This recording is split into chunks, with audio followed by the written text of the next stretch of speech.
안녕하세요. 저는 사업을 하고 있는 여자이자 예쁜 고등학생 딸과 함께 살고 있는 엄마입니다. 그리고 이혼녀이기도 하죠. 이번 기회에 제 얘기를 한번 들려드리고 싶어 이렇게 글을 쓰게 되었습니다. 저희 남편은 사실 살림을 살고 있어요. 보통 가정에서는 남자가 밖에서 돈을 벌어오고 여자가 가정주부로서 집에서 살림을 살지만 저희 가정은 완전히 반대였어요. 남편은 저희 회사에 들어온 직원이었습니다. 저희 집은 대대로 사업을 하고 있는 집안이었는데 저는 저희 아버지의 회사를 물려받기 위해 경영 수업을 하고 있었죠. 막 드라마에 나올 것처럼 엄청나게 커다랗고 번쩍번쩍한 그런 대기업은 아닙니다. 평범하고 자그마한 사업체예요. 수입은 그래도 괜찮지만요. 저는 아버지의 옆에서 직접 일을 배우면서 경영을 배워나가고 있었습니다. 그때 신입사원으로 들어온 제 남편을 만나게 되었죠. 당시의 남편은 지금처럼 제게 쓰레기 같은 존재는 아니었습니다. 오히려 반짝반짝 빛이 나는 사람이었어요. 열심히 구슬땀을 흘려가며 이리 뛰고 저리 뛰고 그런 열정적인 사람이었죠. 직원 내에서도 부침성도 좋은데 일하는 것에도 열정 있는 직원이라 예쁨도 많이 받았습니다. 심지어 친절하고 자상하다며 여직원들 사이에 인기도 꽤 있었나 보더라고요.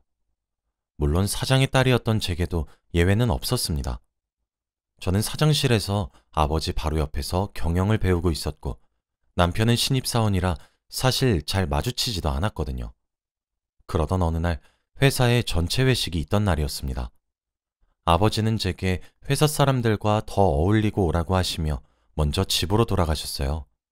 남편은 그렇게 혼자 남은 제가 자신과 같은 신입사원인 줄 알고 먼저 말을 걸어왔습니다. 그 상황이 재밌어서 저는 아무런 말도 하지 않았죠. 그러면서 우린 그날 가까워졌고 일은 벌어지고야 말았습니다. 다음 날 외박한 딸을 보며 저희 아버지는 불호령을 내리셨습니다. 그리고 바로 그날 제 뱃속에 아이가 생겼어요. 당연히 저희 집안은 뒤집어졌습니다. 집안의 수준 차이가 정말 많이 났었거든요. 사실 저와 남편의 빈부격차는 정말 극명한 수준이었습니다. 저는 대대로 물려받고 있는 사업체를 운영하는 집안에서 태어나 부족함이 무엇인지 모르고 자란 외동딸이었고 남편은 우리가 흔히 달동네라고 이야기를 하는 그런 곳에서 자랐거든요. 쌀이 없어 라면을 부순 뒤 나눠 먹으면서 끼니를 해결한 적도 있다고 했죠. 그래서 저희 집에서는 아이를 지우라고 성하셨습니다. 하지만 저는 이미 뱃속에 자리 잡은 아이를 지운다는 결정을 내릴 수가 없었고 그것은 제 남편도 같은 입장이었어요.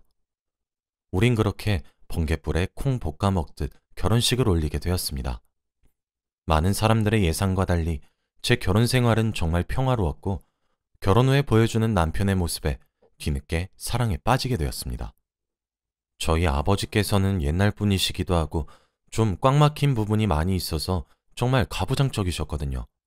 그런데 남편은 임신한 저를 쥐면 부서질까, 불면 날아갈까, 유리구슬처럼 대하는 모습에 정말 행복을 느꼈습니다. 그러던 도중 아이도 태어났고 다른 집들과 다르게 살림을 남편이 돌보게 되었죠. 제 마음속 한켠엔 남편이 일을 그만두고 집안일을 한다는 것에 죄책감이 있었습니다. 남편은 저와 결혼을 하게 된 이후 회사를 그만두게 되었거든요. 아무래도 뒤에서 하는 말들이 아프게 느껴졌나 봅니다. 그리고 살림을 산다는 것도 굉장히 힘든 일이잖아요. 그래서 저는 처음부터 생활비 몫을 아주 넉넉히 빼서 남편에게 줘버렸어요. 그리고 일체 간섭도 하지 않았습니다. 저희 가정이 남들처럼 월급쟁이 인생을 살고 있는 것도 아니다 보니 여유롭게 살면 좋겠다 했죠. 그래서 그랬던 걸까요? 결혼을 하고 몇 년 정도 지나니 남편의 행적이 점차 의심스럽기 시작했습니다.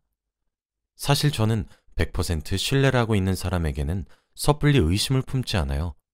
하지만 만약 제게 어설프게 굴다 걸리는 순간 저는 정말 끝까지 가는 성격입니다.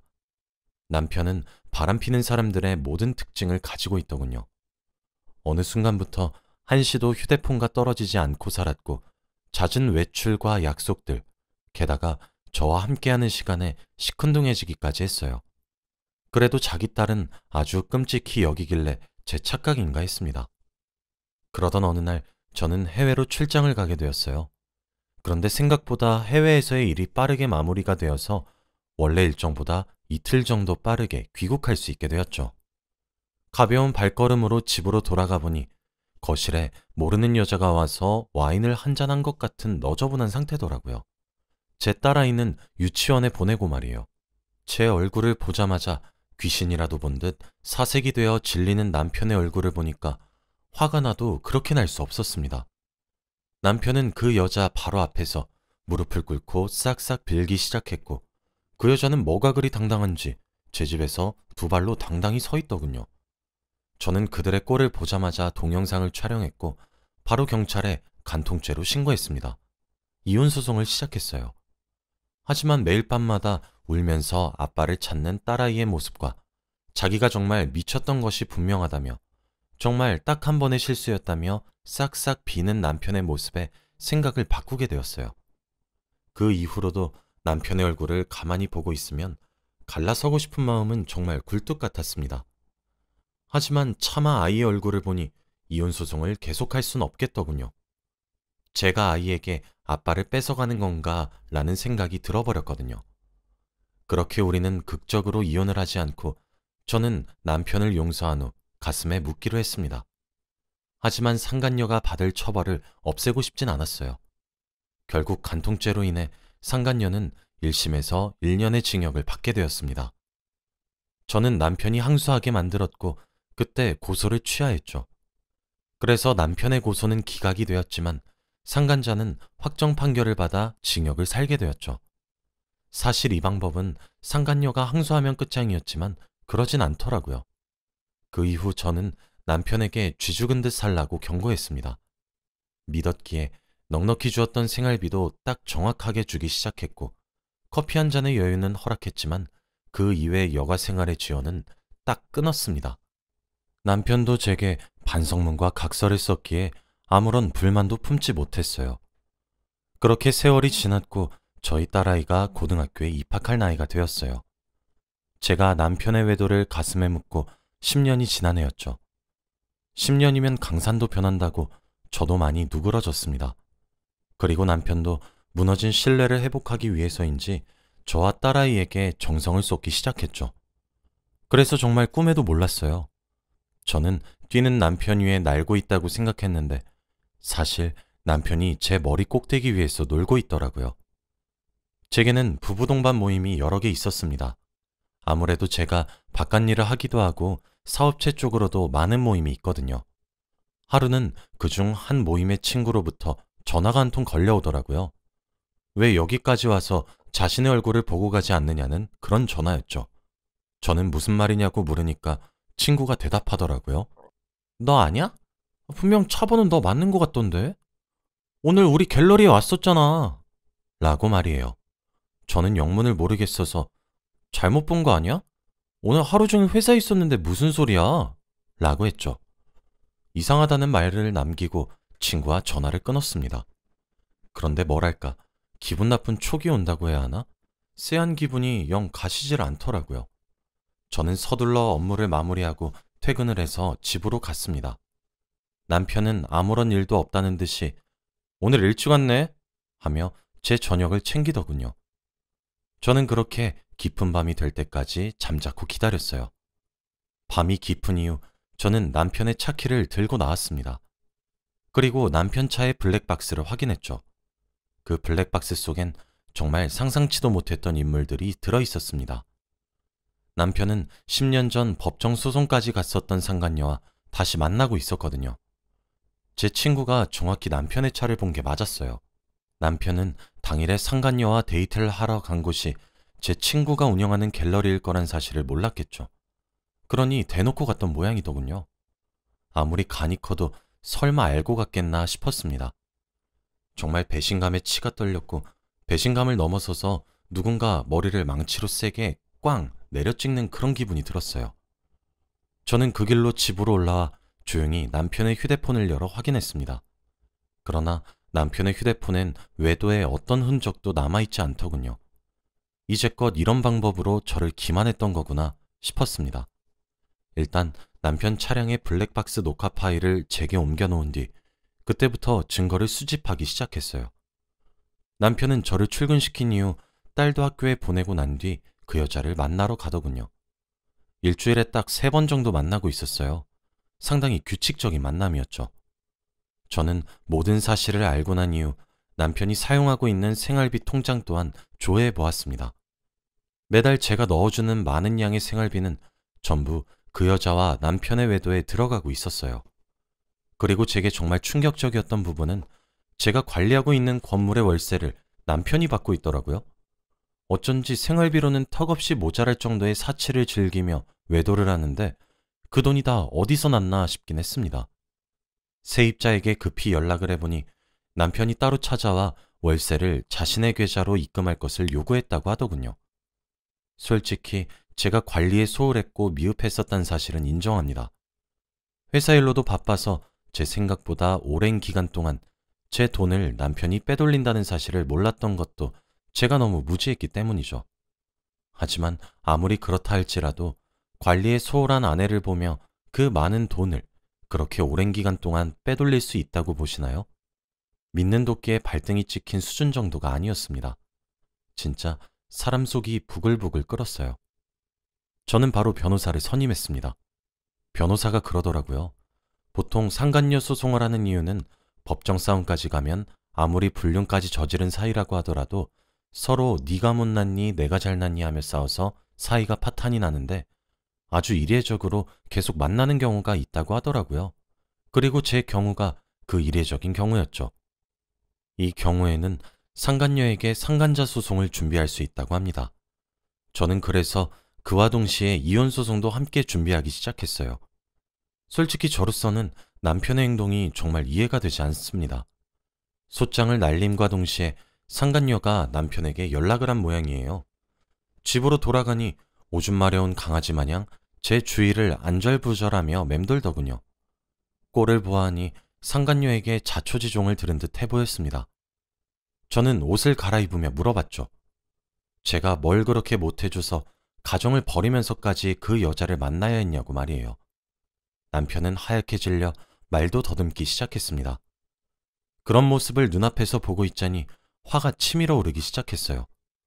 저는 미친 듯이 화가 났고 남편을 매섭게 다그치기 시작했습니다. 구석에 몰린 남편은 제게 소리치더군요. 그래, 당신이 이래서 내가 바람 폈다. 왜?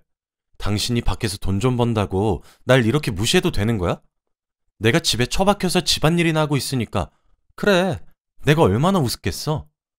당신은 나를 한없이 초라하고 작고 비참하게 만들었는데 그 사람은 날 항상 존중해줬어. 그래서 만났어. 왜? 내가 뭐 그리 큰 죄를 지었어? 우리 결혼 생활만 17년째야. 바깥바람 한번 쐬어주는 게 그리 큰 죄야? 라고 말이에요. 저는 정말 그 순간 제가 잘못한 줄 알았어요.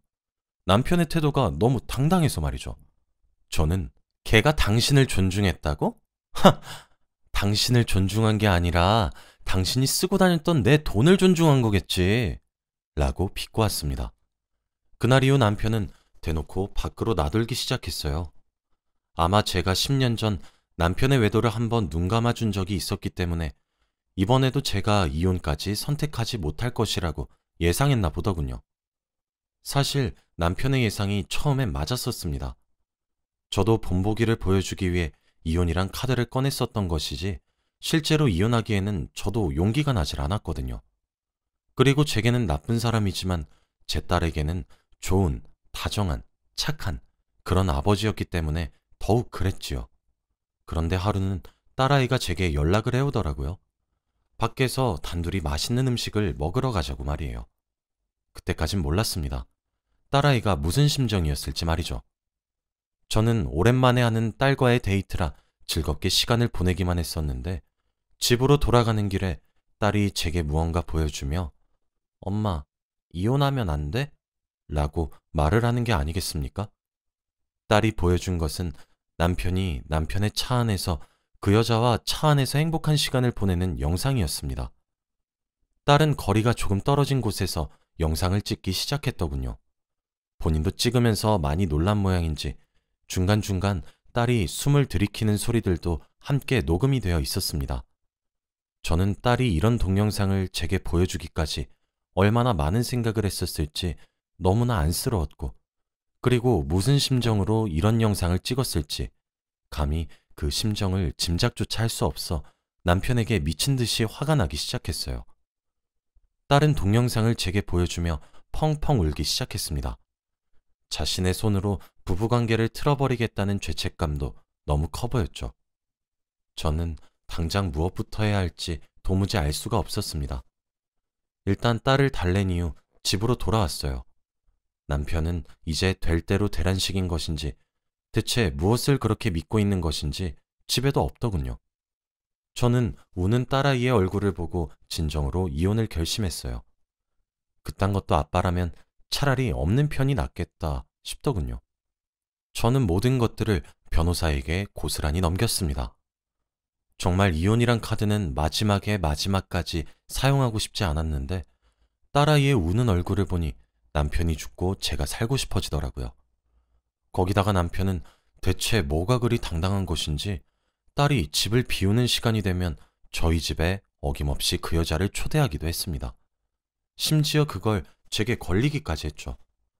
제게 걸리고 나니 꽁무니가 빠져라 남편의 차에 올라타 도망가려고 하더군요.